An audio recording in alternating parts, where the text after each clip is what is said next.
What's the deal? What's the deal? What's the deal? Get up and roll up with first hit, first down. I am your host, as always, New Jersey Preem, and we are reacting to NFL Week 13, y'all. How y'all feeling today, man? I'm hyped.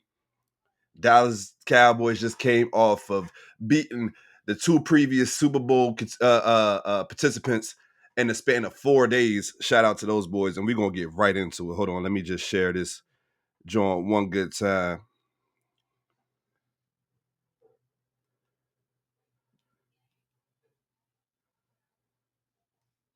How y'all feeling this morning, though? We feeling good? We feeling good? Let me put my background music on to make sure everybody's straight. Everybody's straight. You know? You know? We good, we good, we good. Like I said, let me just share this joint real quick.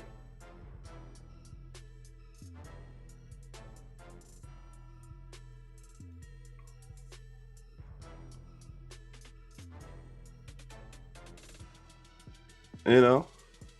How we feeling? How we feeling?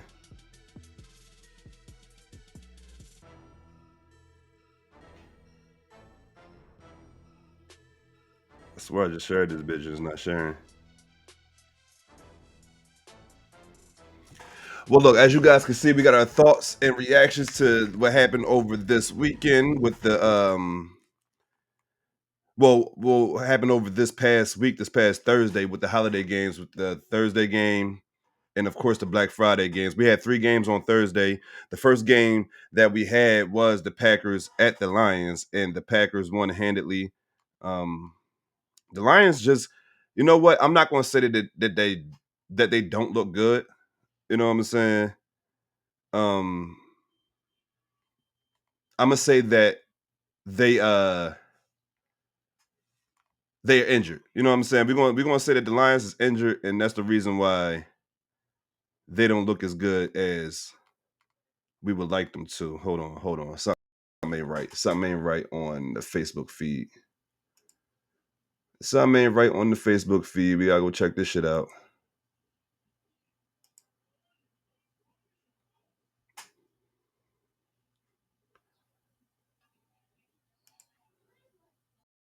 Everything says good on my end.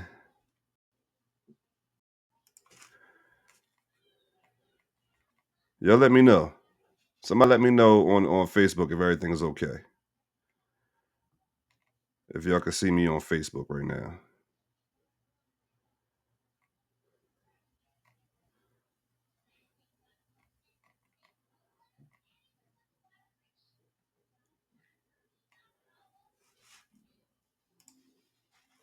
My chat still ain't working for Facebook and shit. So, like I said, you guys let me know and shit. If y'all can see me up on Facebook, if everything is cool up on there. If y'all not, you know what I'm saying, watch it from Facebook, don't even trip.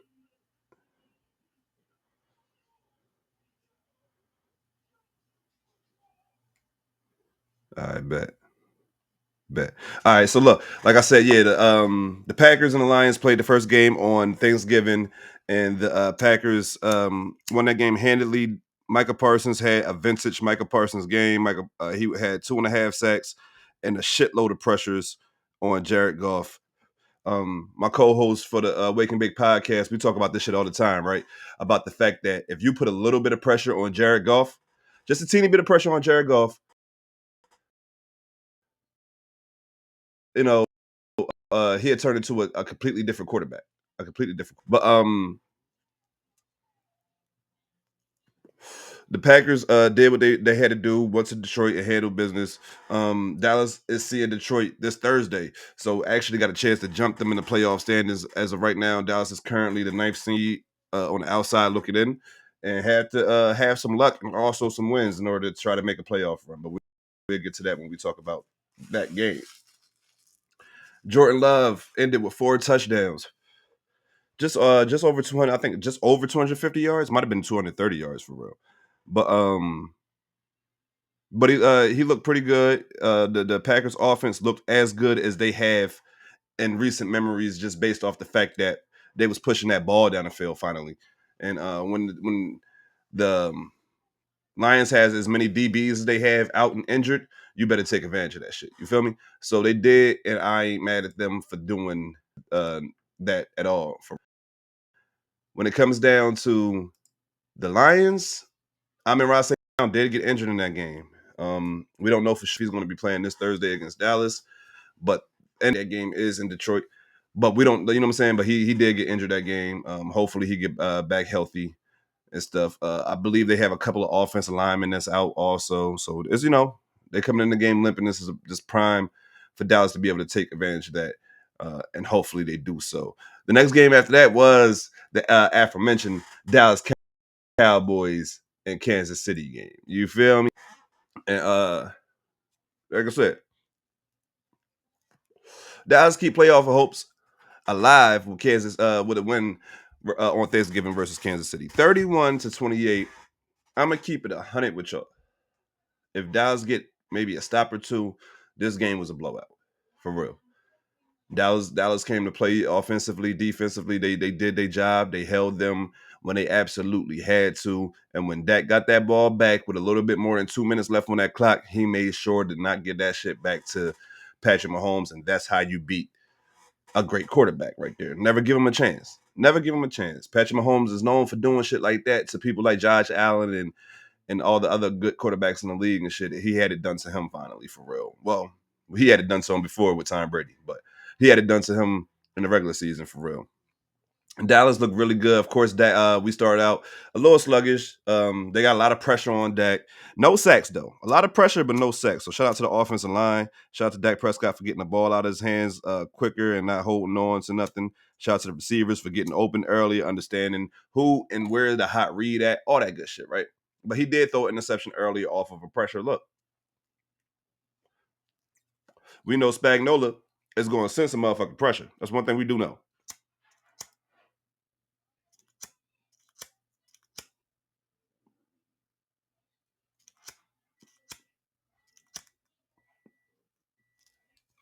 And Dak Prescott versus the pressure was, I think, 9 of 10 for 100 and plus, I think 180 yards, 2 tutties and an interception.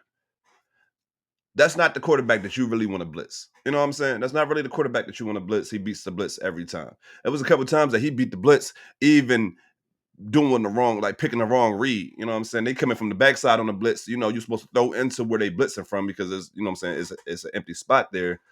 And Dak not even looking that way. He throw it somewhere else and still was able to complete it. So he's just that good against the blitz. He's out here balling. I don't think that there's anybody. Appreciate the follow over on Twitch too. I don't think there's anybody um that that that Dak Prescott I'm sorry. I don't think there's anybody in the league that's played as good as Dak Prescott has played, especially let's say the past 3 to 4 weeks for real. So he's making his claim, in my opinion, he's making his claim for MVP. Um, I ain't going, you know what I'm saying? I ain't going to say that he's the front runner because I still believe that's Matt Stafford, and we'll get to that game later. But I feel like Dak is definitely making his claim for MVP, especially if they end up making the playoffs. But getting back to this game, Kansas City came out. They came out and scored early and often. Patrick Mahomes ended the game with like 230 yards and 4 tutties, no turnovers. Played really decent game. I mean, he was out there running for his life. Dallas was getting pressure on him. I think they got maybe 1 or 2 sacks on him. You know what I'm saying? Well, I know they got more than 2 sacks because Jadeveon Clowney had 2 by itself. Shout out to him. but had Patty out there running for his life, but he made plays only that he could make, bro. Like it's a play. He getting chased down by Donovan as a choir. I can never get bro name right for real, so I don't even want to fuck it up. And I want to say he getting chased by Quentin Williams too. And he jumping out of tackles, throwing a 50-yard dots as he's falling to the ground, bro. That's only shit that Patrick Mahomes can do. You feel me? So, so he did that shit. Don't get me wrong. He did that shit. He was out there balling. I tell you this. The Chiefs did not lose that game because of anything that Patrick Mahomes did. Patrick Mahomes was out there balling his ass off. Did Dak Prescott outplay him? Absolutely. But Patrick Mahomes was out there balling his ass off, and I will never, discredit him for that. That his defense and uh our defense was the reason why he didn't win that game.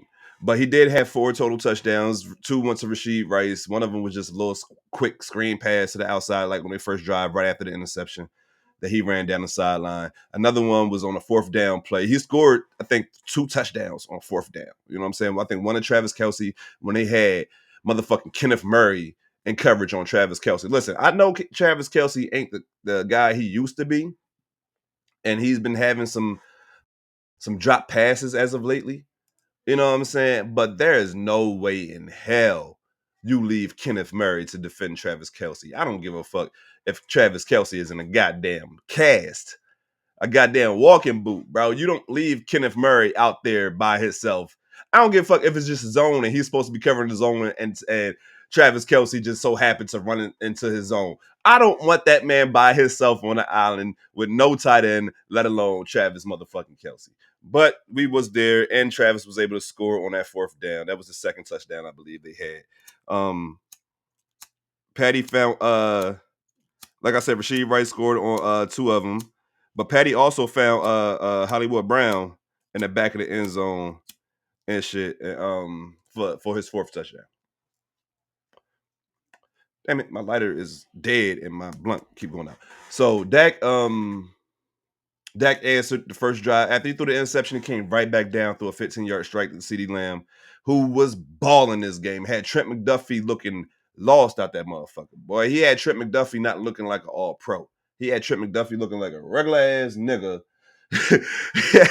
He had him looking like a regular-ass nigga on Thanksgiving and shit. You wouldn't even known that Trent McDuffie was an all-pro cornerback and shit, one of the best cornerbacks in the league, especially when it comes to man-to-man and shit. But he had Trent looking lost out there.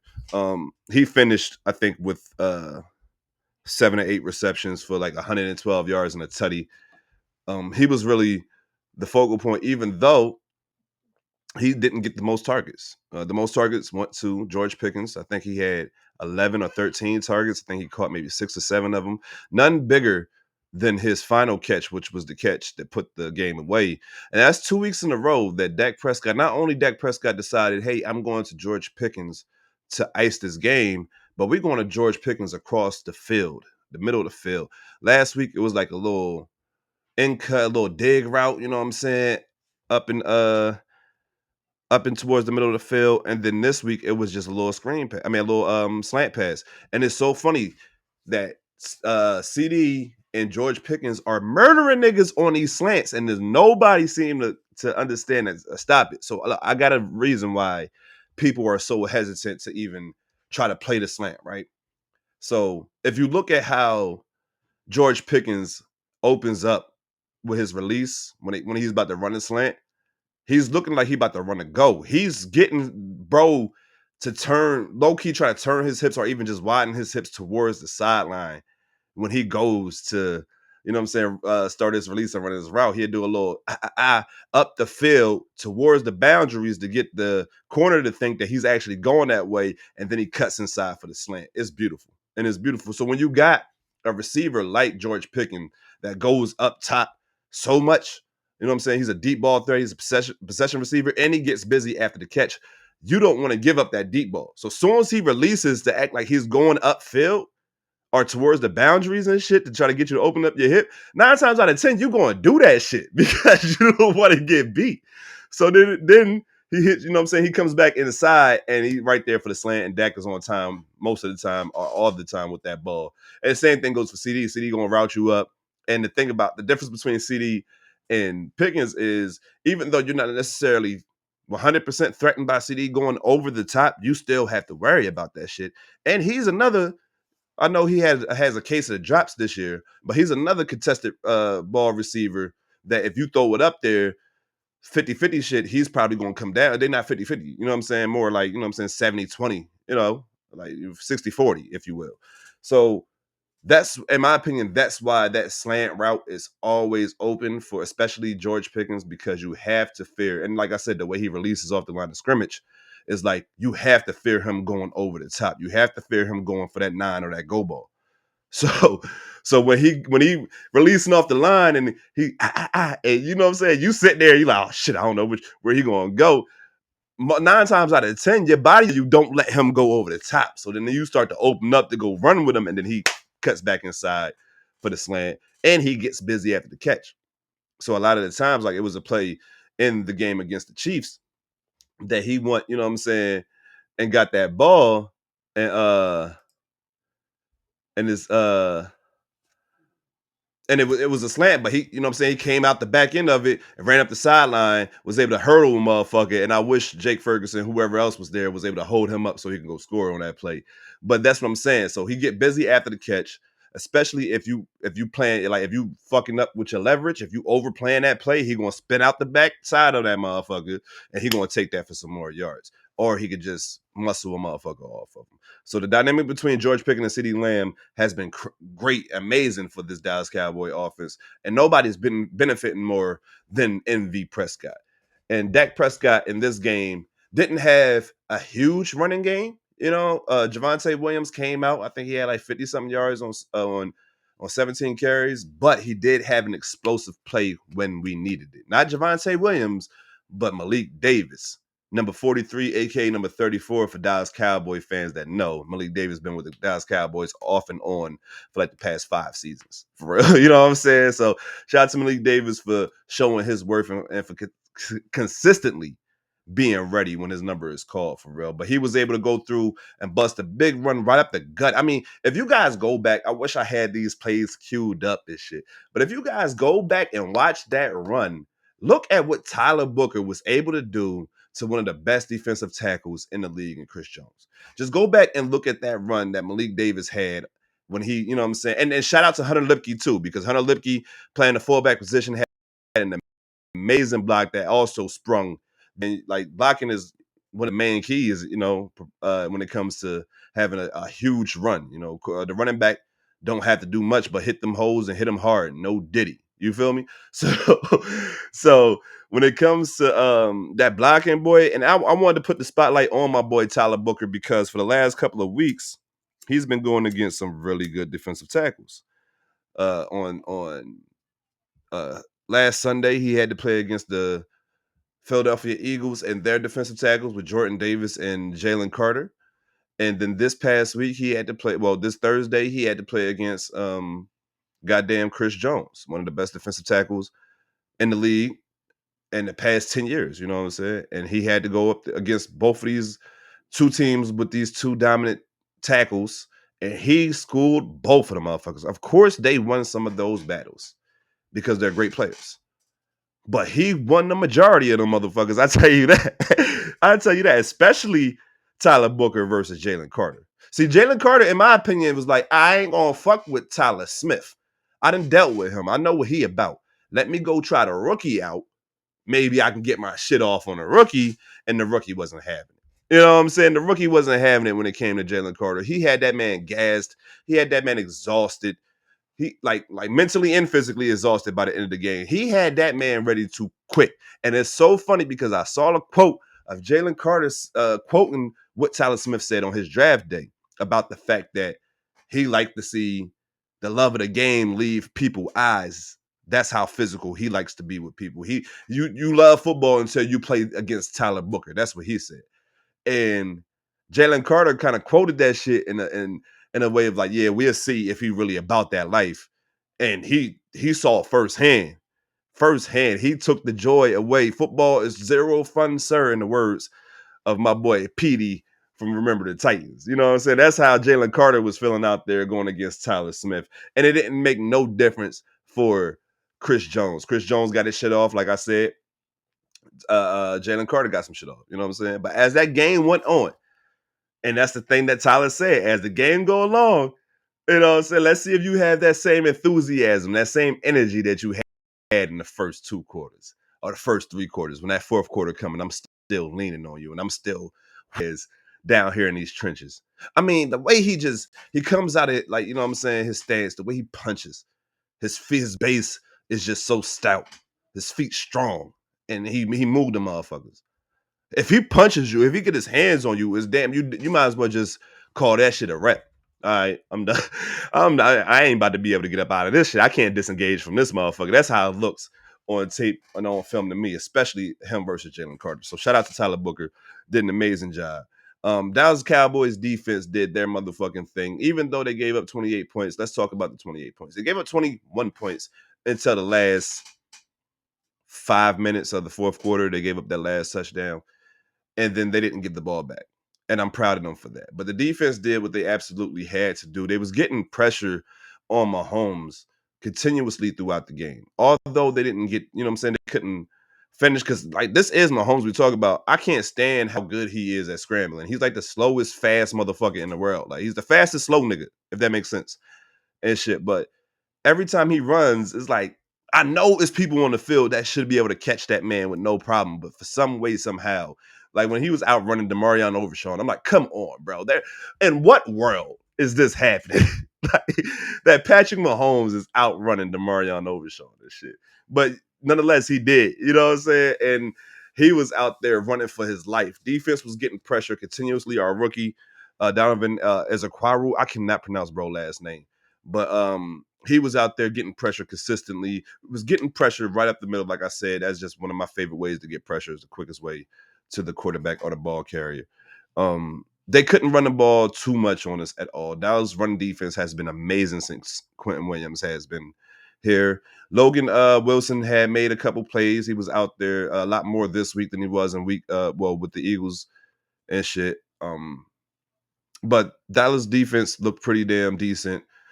Some pieces is back healthy. Some guys is looking good. Some guys are looking comfortable now because they have a true superstar on the defense that actually requires attention from the other opposing's offense and shit. So that helps everybody out. People get one-on-ones. We're doing these 5 down lineman rushes, whereas though you don't know if we're going to send all 5 or if we're going to be sending 4 or we're going to be dropping one and bringing somebody from, you know what I'm saying, the secondary or the linebacker position. So it's kind of fun to see this defense now. And my thing about the whole Matt Eberflus thing, like, hold on. Let me make sure you guys know what I'm saying about this, right? Because I don't want y'all to think that I'm giving this motherfucker a pass. I just realized that my shit stopped. But I don't want y'all to think that this motherfucker a pass, right? So when it comes to Matt Eberflus, I think that his defense was designed to have somebody that was a dominant pass rusher or in a dominant defensive lineman on that line, right? So of course it was built around Micah Parsons originally, right? Now that you see that we have another dominant presence on that line, you can see kind of his vision for this defense. Now I'm not saying this defense is, you know what I'm saying, top 5, top 10 or nothing like that yet, but I can kind of see the vision of where he was going when it comes to this defense. So you can see the focus is on Quentin Williams. And Quentin Williams being in the middle of that defense, like I said, just makes so much sense. And it's so much better for everybody else because you get these one-on-ones. He's eating up double teams, hell, sometimes triple teams. Watch how Osa is eating. Watch how the edge rushers are eating. You know what I'm saying? Watch how Kenny Clark is getting penetration so quickly and so consistently because they're getting one-on-one matchups and they're winning those one-on-one matchups and shit. And now it's on some shit where I was looking at the package the other day where Quentin Williams wasn't even on the field and we were still getting pressure. And that's because I think everybody have a new confidence in themselves. They understand that their job is a lot easier now that we have actually good players on this defense. I still don't like the way that Eberflus calls defenses. Excuse me. I still don't like our DBs playing 8 to 10 yards off the line of scrimmage. You know what I'm saying? It's still shit that I don't like, but I do see him switching it up to man a little bit more. I see him like you're seeing the corners press a little bit more. You're seeing, you know what I'm saying, different type of pressure packages or blitz packages, if you will. So it's like I can give respect to a motherfucker that's willing to try. It's not like Flus was sitting there on some shit like, I'm going to do this shit my way and it's going to stay my way. You actually see, all right, this shit wasn't working and this shit wasn't really working with the personnel that I have. So let's try to find some shit that's going to work now that we have. And it helps when you actually have better dudes on the field. It helps when DeMarion Overshawn is back. It helps having Quentin Williams. It helps having Logan Wilson. You know what I'm saying? It helps having what's my boy name? Revel and Reddy and Ken Carson and you know what I'm saying? Of course, Deron Bland being, you know what I'm saying, he had to play, it looked like he had to play a couple games to get back into game shape, to get back, you know what I'm saying, healthy and shit. Deron Bland has been looking a lot better as of recently, of course. And him guarding his team, the other team's best receiver, he might get beat a couple times because the other motherfucker got a job to do too. But as long as you don't get beat consistently, as long as you don't give up wide ass open passes, I'm straight with you. You feel me? But I feel like Flus in this defense is catching some type of rhythm. So I am, you know what I'm saying, I am excited for that. Just when it comes to these goddamn um um defenses, bro, you ain't got to play that far back. You do not have to play that far back. But we ended the Thanksgiving games with one of the upsets of the week. You know, Joe Shiesty made his return to the football field after missing 2 months of play with a foot injury, right? Or a hand injury. This motherfucker injured so much, I don't even know what it is. You feel me? But he made his return against the division rivals Baltimore Ravens, and they stunned the Baltimore Ravens by winning. I think they won like 26 or 24-14, bro. Like they won decisively. And what's my boy name? Lamar Jackson don't look, let's say, comfortable. You know what I'm saying? He don't look like himself. He don't look like the two-time MVP. He don't look the way he did when he first came back from injury or before he got injured. You remember that first couple of games back from injury, he looked like Lamar Jackson. And then it was like every game after that, he just looked like he's coming back from injury. So I don't know if it's him, if it's the play calling, if it's the offense in general. They can't really get the running game going. Derrick Henry, you know what I'm saying? I'm not gonna say he lost a step, but he's giving you the production he gave you last year. So it's just certain things, and Zay Flowers haven't had a touchdown since week 1. So it's like it's certain things that's just not going on with that Ravens offense, and we already know and knew throughout this season that you can't really count on the Ravens defense. So but shout out to the Bengals. They are still alive, not only in the playoff race, but for the AFC North, bro. They still are alive to win the AFC North. The AFC North is in shambles this year. I don't know what the fuck is going on. But the Steelers are 6-6, the Ravens are 6-6, and the what's the name? The goddamn Bengals record is, let me go check right now. Let me go check right now what their record is.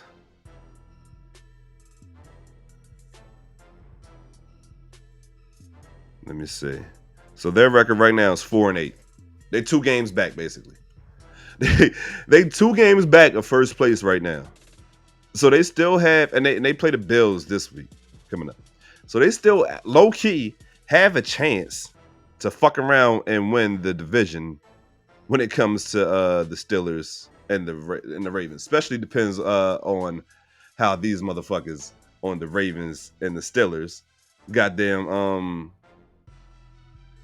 actually finish the season. That's, boy, like, it's so funny watching these two teams, or these teams in general, do this shit. Like, have these issues that they're having when it comes to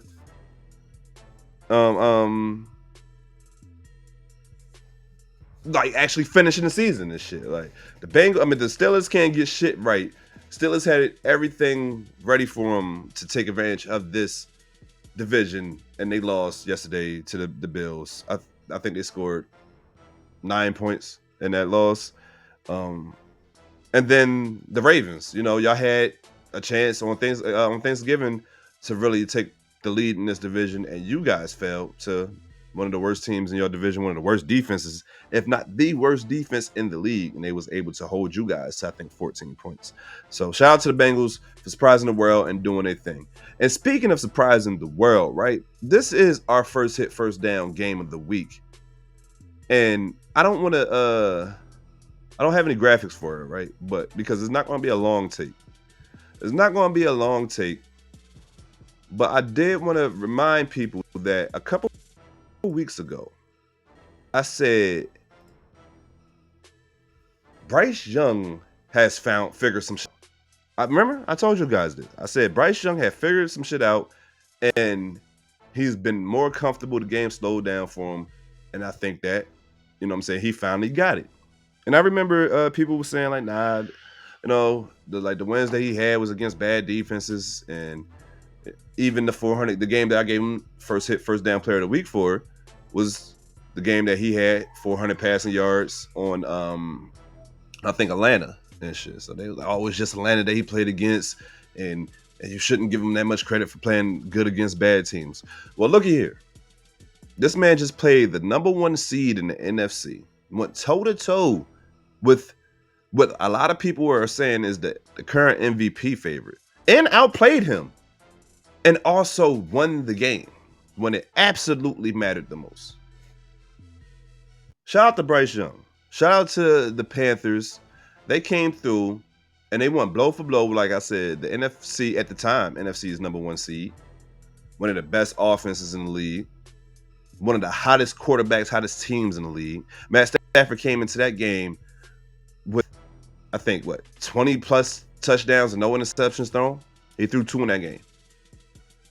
One of them was a pick 6, and he had a forced fumble. Shout out to Brown on the defensive line. So that like I was telling motherfuckers, if the Panthers can consistently run the ball, the defense is going to make sure that they're not out of this game. Defense is really damn good. Even though the defense gave up 28 points, they came through when it absolutely mattered the most, and they gave you a touchdown. So they came through when they needed to. But they couldn't stop. Chuba Hubbard was out here running like prime goddamn Jonathan Stewart, D'Angelo Williams or somebody. You know what I'm saying? Chuba Hubbard was out here getting busy on the Rams defense. They couldn't stop the run to save their life. And then when I think the final play the play that the Panthers took the lead on was like a 4th down play. And I believe it was like a play action, and Bryce threw a dot over the top, for a touchdown. Amazing play call. Shout out to the guy over there and the guys over there, that's developing the game plan and the play calling for the Panthers. But we have to really start looking at the Panthers a little bit. I understand that they beat a lot of bad teams and a lot of bad defenses, but this Rams team wasn't one of them. This Ram team is not a bad team. It's not a bad defense. They put 31 up on what a lot of people feel as though the team is going to be in the NFC East. I mean, in the NFC Championship game. Sorry, they put 31 points on the team that a lot of people say that has the MVP on that team. And Bryce Young, in my opinion, outplayed them. So I'm gonna be honest with you guys. The reason why I gave the Panthers and the Rams first down game of the week is because my boy Bryce Young proved y'all wrong yet again. And I've been trying to tell y'all niggas, but y'all don't like listening to me for some reason. Y'all think because I'm a Cowboy fan that I don't really be talking football or pay attention to other teams. I try to tell y'all I'm a football fan first and a Cowboy fan second. You feel me? But Bryce Young is out here balling. He balled out against the NFC's best team coming into week 13. There's no way around it. You can't, try to cap about it. Like he did exactly what the fuck you wanted to see him do. So shout out to Bryce Young and the Panthers. And hell, the Rams too, because we don't have first down game of the week without the other team. So shout out to the guys. I'm not worried about the Rams in no way, shape, or form. I think that the Panthers is a lot better than what people give them credit for, and they just out there to prove that shit.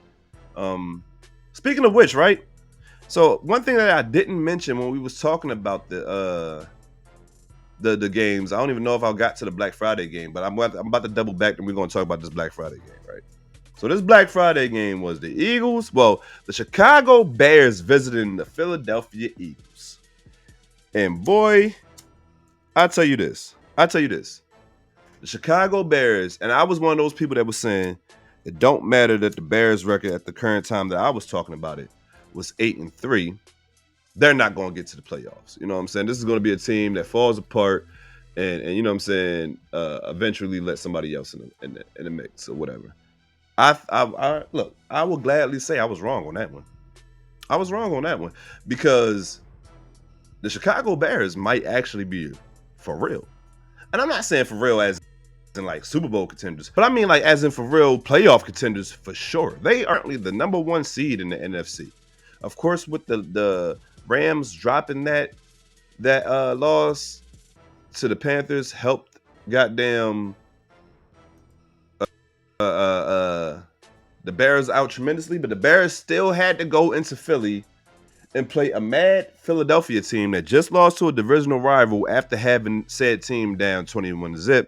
So you was thinking that the Eagles, because this is what the Eagle fans was telling me, right? Eagle fans was telling me, they was like, Preem, like every time we take a bad L or we, you know what I'm saying, team versus the next week we come out and we embarrass the team that we playing against. So I think Jalen Hurts going to throw for 350 yards, 4 touchdowns, and blah, blah, blah, blah, blah, blah, blah, blah, blah, blah.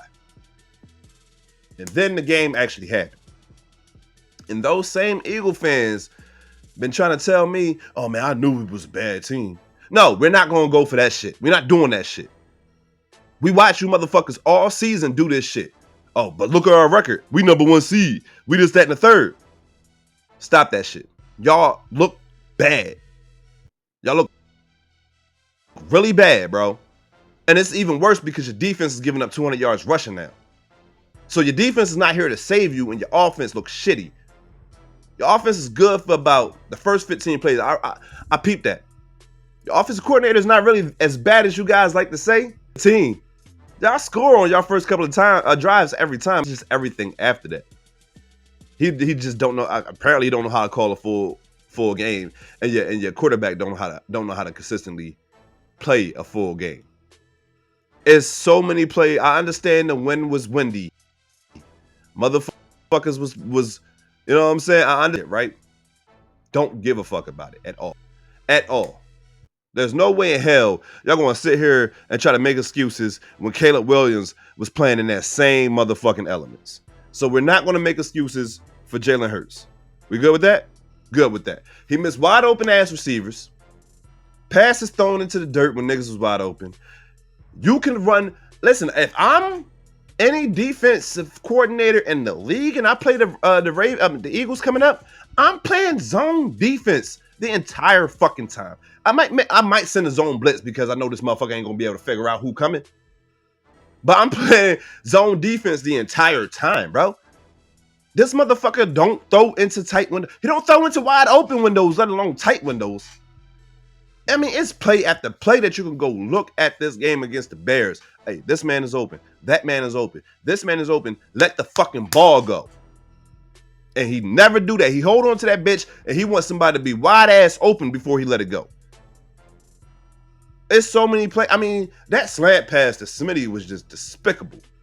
And for people to say he didn't know if it was zone or man or not, he's been in the league for 6 years. He's a 5-year starter. Why the fuck he don't know if it's zone or man yet? Come on, bro. Smitty knew that it was fucking man. Smitty knew I'm about to run this dude into his dude, and I'm about to create so much fucking space, you can't miss me. And what the fuck did Jalen Hurts do? Miss him. So y'all go ahead with that Jalen Hurts talk, bro. Y'all go ahead with that Eagles talk. Y'all look bad, bro. Y'all look bad. It looked like 2023 all over again, where y'all have a good record, but y'all not a good team. Let's keep it a bean. Keep it a bean. Y'all got a record, but y'all not a good team. And I'm going to need you guys to understand that shit. That's all I'm saying. That's me personally. That's all I'm saying. But let's get back to these Sunday games and shit. Because, like I said, I just want to touch on that because I forgot to mention that the Bears is the number 1 seed in the NFC. But Sunday games, we had some good games on Sunday and shit. Like I said, the game of the week was the Rams at the Panthers, and the Panthers was able to come out on top of that game. Shout out to those guys and shit. We had some other games on. One of the main games that I was paying attention to, of course, was another NFC East game, which was, NFC East team, which was the Washington Commanders, aka Wizards, versus the goddamn Denver Broncos last night on Sunday Night Football. A game that I knew, and if you guys are watching any of the content, you will hear me say plenty of times that I thought that the Commanders was going to steal this game, because not only because the Broncos has beaten every team in the NFC East so far this year leading up to this game, but because It just seemed like one of those trap games that the Commanders come out and beat one of the best teams in the league. And it looked like that was going to happen. We got into overtime. Bo Nix and that offense didn't allow. I mean, it was a last second field goal, don't get me wrong, but they didn't allow those, you know what I'm saying, those Wizards or Commanders to spoil anything for those guys. So they handled business as they should. Marcus Mariota looked dejected at the end of the game, especially because he went for the 2-point conversion. I think that was in regulation, if I'm not mistaken. Or it might have been, I think it was in regulation. They went for the 2-point conversion. The ball got tipped or batted down. You know, shit happens. So, but hopefully, it definitely don't matter. The Redskins or the Wizards or the Commanders is out of playoff contentions. But hopefully next week we will see Jaden Daniels back in the lineup and him getting some more reps. Him not being healthy this season really hindered their season, but I didn't think they was going far anyway. Denver Broncos defense is looking a little holy, but we could also just chalk it up to the fact that they probably wasn't coming in expecting the Wizards to be as explosive as they were or as consistent as they were. And you know, they got smacked in the face a couple times, but they did what they had to do eventually, especially in the overtime where they didn't allow them to score at all. So shout out to the Denver Broncos fighting for the number 1 seed in the AFC with the New England Patriots, who are currently the number 1 seed, and they play Monday night against the New York Giants. So shout out to those guys. And then we also had Shedeur Sanders' first home career start as a Cleveland Brown quarterback versus the San Francisco 49ers. In a game that was a little bit competitive early and got out of hand quick. I'll tell you this. For a rookie to come in literally more than halfway through the season and to be as composed as he's been, shout out to Shedeur Sanders. Let me cut my music off real quick because I gotta in on the sideline yelling and having disagreements, if you will, at Shedeur Sanders. They both was looking at like a Surface Pro or a Surface tablet, whatever, about the play that previously happened when Jerry Judy is running in deep, looked like a post maybe or seam or something. That he's running deep, and Shedeur throws it, and it looked like he definitely overthrew him. Look, I'm not about to sit here and bullshit. He definitely overthrew him, but Jerry Judy didn't help. Jerry Judy definitely was jogging that route, especially at the top of that motherfucker. And let's keep it a bean, bro. Last week, you was wide ass open. Shedeur hit you. You run down the sideline. You do a hop and a skip and force fumble. They knock that shit right out your hand. Shedeur did not blast you. Shedeur did not try to upstage you in front of 20,000 people in the stadium and however many people that's watching around the world.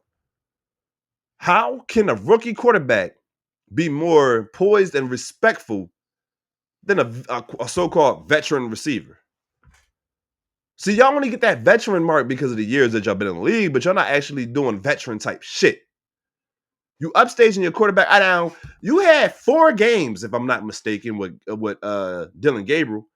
I never once seen Jared Judy scream or yell at Dylan Gabriel.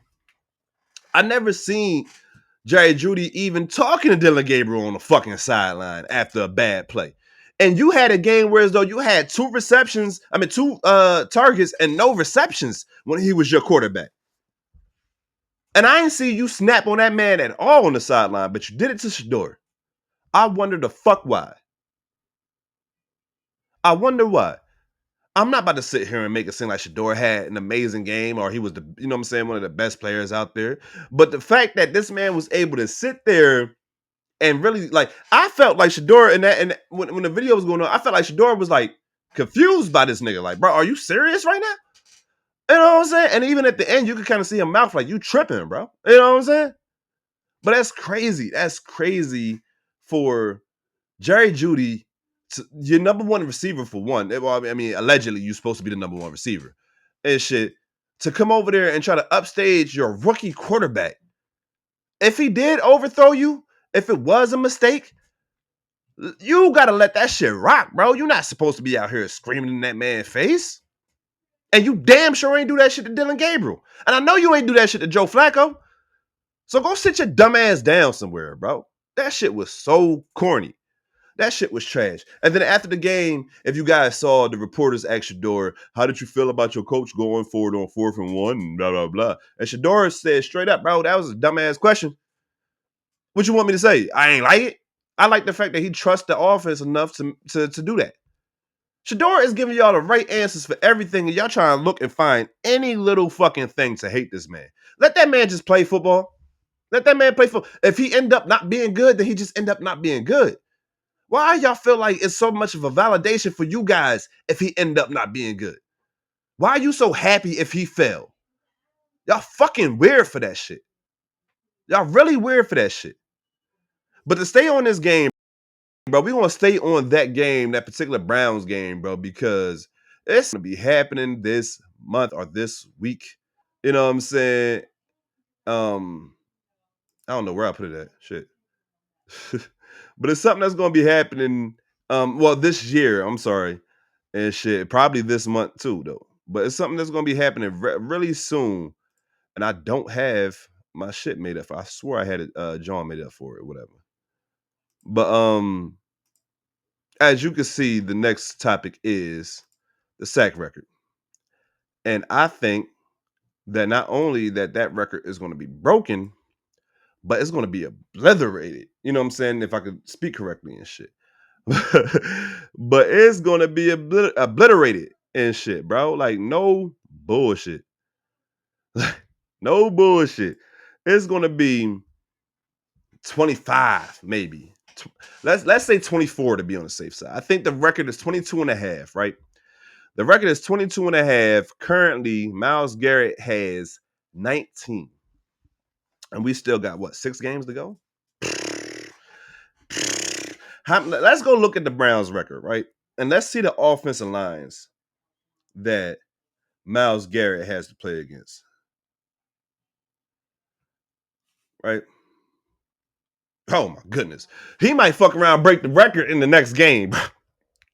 Myles Garrett might fuck around and break the record in the next game. And the next game for the Cleveland Browns is against the Tennessee Titans, who is giving up the most sacks in the league right now, who has the worst offensive line in the league right now.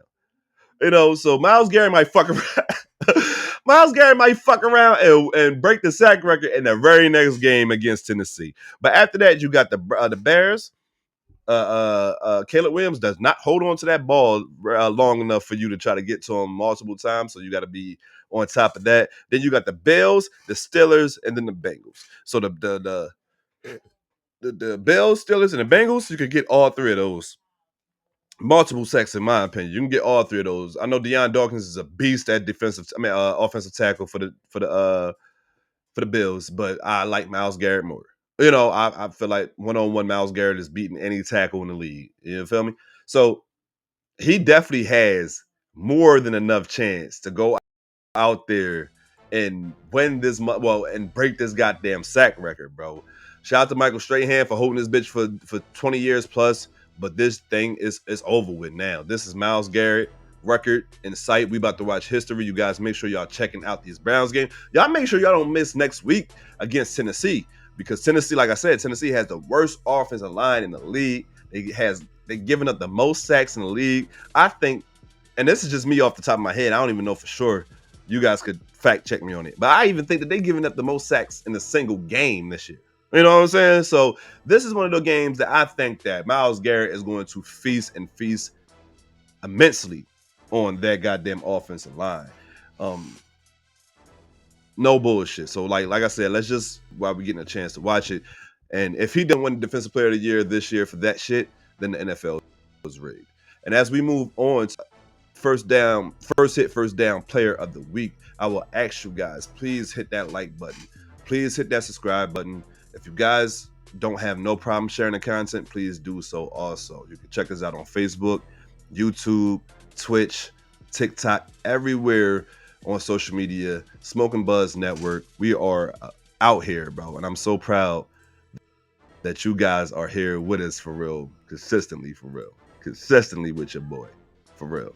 So look, first hit, first down player of the week. And in my opinion, it could go one or two ways. It can go, look, I might be a little biased, right? It can go MV Prescott for having the performance that he had, not only against the Chiefs, but against the Eagles. Like I said, that was a 4-day span. I have to consider these things. You know what I'm saying? I have to consider these things. You know, in the 4-day span, I think he threw 5 touchdowns, 2 interceptions. And I think he ran one in also with 2 dubs. So, you know, it could be him. It could definitely be him. Or it could be a player that might fuck around and win this shit for a third time. Our very first hit, first down player of the week was Bryce Young after he did what he did to the Dallas Cowboys defense. Now, you guys didn't see it because I didn't do a goddamn live for it, but I do have a graphic out there somewhere floating in the internet with his face on there, if I'm not mistaken. And then he won it again not too long ago when he had 45 pass attempts, over 400 yards, and 3 tutties with no interceptions against the Atlanta Falcons. And then this past Sunday against the NFC's number 1 seed, the best team in the NFC before this game happened, against the NFL's front runner for MVP, Bryce Young came out and outplayed Matt Stafford and led his team to a 31-28. He ended with 15 for 20, not bad, 206 yards, 3 tutties, no interceptions. The last touchdown is the most important touchdown because it was on 4th down and they put the ball in Bryce Young's hand. It was 4th and short. They could have easily ran it. They was running all through the Rams defense. They could have easily ran that joint, but they didn't. And they was able to, so you know what I'm saying, throw that bitch over the top and get the game-winning touchdown. So shout out to Bryce Young. Shout out to Dak Prescott. I'm going to let you guys go ahead for first hit, first down player of the week. I'm not going to give it one, but it is out of those 2 guys. If you guys have a different person that I didn't mention, you let me know, and I will consider him for our first hit, first down player of the week. But as of right now, the first hit, first down player of the week, in my opinion, is going to be out of those 2 guys. I just can't. It's going to be out of those 2 guys. It's going to be out of Bryce Young and Dak Prescott. So you guys let me know. I'll catch you guys later. You be sure to tune in Thursday night for the Cowboys and Lions watch along. I will be live everywhere. Facebook, YouTube, Twitch, all that shit. TikTok, everywhere. So you guys make sure y'all come through Thursday night. Rock out with your boy. I'm going to catch you guys soon. Make sure you're tune in Saturday for Wake and Bake Podcast. Also on Thursdays, we have the Throwback Pack, where we're reacting to hip-hop and R&B albums that's 10 years or older, either for the first time or to see how well they aged if we heard it before and shit. So you guys tune in. Hell, you guys put in the comments if there's any albums. Like I said, hip-hop and R&B albums. So it can be Temptations. You know what I'm saying? It could be goddamn Beyonce. You know what I'm saying? It don't matter. You know, it could be if we're talking 10 years, who's an artist that I don't listen to? It could be Future. You know what I'm saying? He's 10 years in the game or more and shit. Like, so it don't even matter who it is. You guys put it down in the comments and we'll go ahead and react to it. I appreciate everybody that chill with your boy today, man. I'm going to catch you guys on the next one. And remember, always stay fried, my friends. We are gone.